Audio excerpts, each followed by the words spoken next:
దీన్నైతే మార్చలేరని. ఒకసారి తెలుగుదేశం నాయకులు జగడం సత్యనారాయణ గారి దగ్గరికి వెళ్దాం. సత్యనారాయణ గారు నమస్కారం.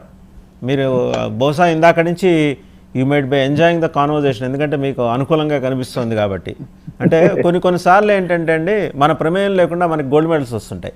అలాగే తెలుగుదేశం కూడా ఇప్పుడు అటువంటి ఒక సంతోషకరమైన వాతావరణాన్ని ఎంజాయ్ చేయబోతుందని ఏబీపీ సి ఓటర్ సర్వే ద్వారా అర్థమవుతుంది. అంతే కదా సార్? మీ ఏబీసీ సర్వే గురించి మీరు చెప్తున్నారు కాబట్టి ఇందాక మన పెద్దలు చెప్పినటువంటి విషయాలన్నీ కూడా మనం చూసుకున్నట్లయితే తెలుగుదేశం పార్టీకి విజయం చాలా అనుకూలంగా ఉన్నటువంటి పరిస్థితులు మనం చర్చించుకున్నట్టే అయింది.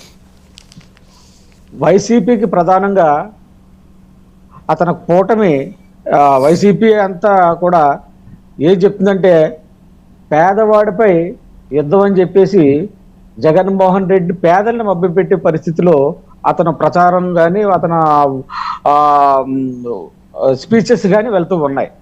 కానీ ఇక్కడ తనకి ఓటు బ్యాంక్ అనేది లాస్ట్ టైము బీజేపీకి మాకు ఎలియన్స్ లేదు కాబట్టి తెలుగుదేశం పార్టీ మీద ఉన్నట్టు ఆనాటి కొంత వ్యతిరేకత, నాయకుల యొక్క సర్దుబాటులో లోపాలు ఇవన్నీ జరిగాయి కాబట్టి పర్సంటేజ్ ఖచ్చితంగా మేము ఎలాగో అధికారంలోకి రాము అని చెప్పేసి బీజేపీ ఓటు అంతా కూడా వైసీపీకి వెళ్ళినటువంటి సందర్భం. ఇప్పుడు ఆ ఓటు బ్యాంకు మాతో కలిసింది, మాతో పొత్తులో ఉంది కాబట్టి మాకు అడ్వాంటేజ్గా ఉంది అది. అదేవిధంగా వామపక్షాలు కూడా ఎటు వెళ్ళినటువంటి పరిస్థితి. బీజేపీతో పొత్తులో ఉన్నాం కనుక వామపక్షాలు మాకు చేరకపోయినప్పటికీ కూడా న్యూట్రల్గా ఉండి మాకు ఓట్లేసే పరిస్థితులు ఉన్నాయి. అదేవిధంగా బీఎస్పీ కూడా రాష్ట్ర వ్యాప్తంగా 175 సీట్లలోనూ కూడా పోటీ చేస్తుంది. బీఎస్పీ పోటీ చేస్తుంది కాబట్టి దళిత సామాజిక వర్గం ఓటు బ్యాంకు కూడా వైసీపీకి గడ్డుపడుతూ ఉంది.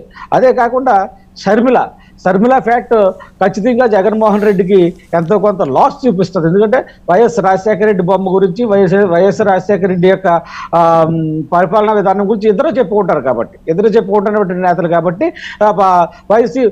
కాంగ్రెస్ పార్టీ ఓట్లే అన్ని కూడా వైసీపీకి, కాంగ్రెస్ పార్టీ తప్పు లేదు కాబట్టి వైసీపీ ఇక్కడ ఉంది కాబట్టి కాంగ్రెస్ ఓటు బ్యాంకే వైసీపీ ఓటు బ్యాంక్ ఉంది కాబట్టి ఖచ్చితంగా షర్మిల కూడా కొంతవరకు మరి ప్రభావం చూపించి ఆ ఓట్లు కూడా మాకు వస్తాయి. అదేవిధంగా అంతేకాకుండా అస్తం గుర్తు కనబడితే, ఒకవేళ కాంగ్రెస్ పార్టీ 175 సీట్లను పోటీ చేస్తే అస్తం గుర్తు కనబడితే చాలు కొంత ఓటు బ్యాంకు దాదాపు కాన్స్టిట్యున్సీకి వచ్చి 3,000 నుంచి ఇంచుమించు 3,000 దాదాపు ఓట్లు సీలే పరిస్థితులు కనబడుతుంటాయి. అది కూడా మాకు అడ్వాంటేజ్, ఎందుకంటే వైసీపీకి పట్టలేదు కాబట్టి, అది కాంగ్రెస్కి పడుతున్నాయి కాబట్టి.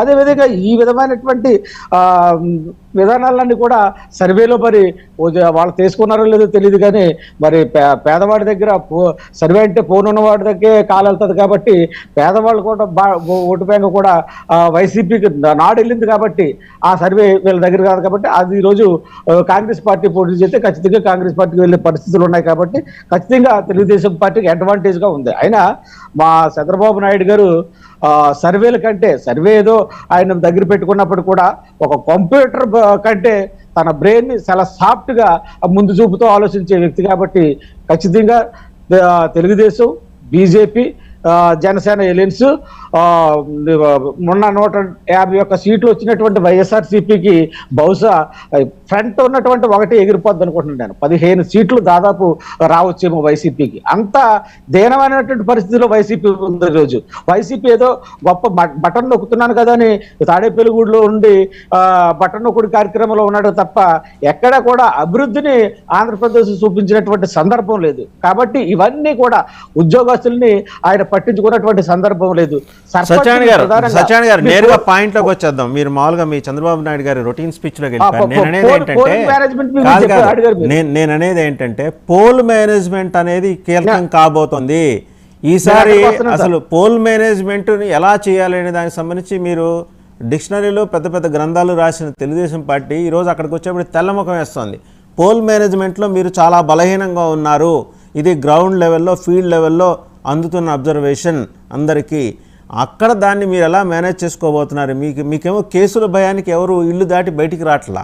వచ్చిన వాళ్ళు కూడా హౌస్ అరెస్టులు చేయించేసుకొని సోషల్ మీడియాలో ఫోటోలు పెట్టి ఊరుకుంటున్నారు.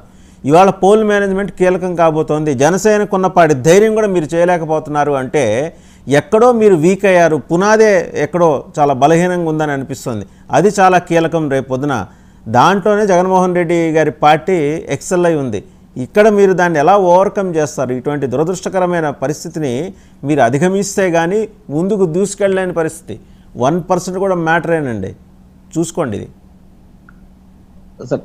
గ్రామాల్లో పోల్ మేనేజ్మెంట్ ఖచ్చితంగా నాదేంటి కార్యకర్తలు నా స్థానిక నాయకుల మీద ఆధారపడి ఉంటుంది.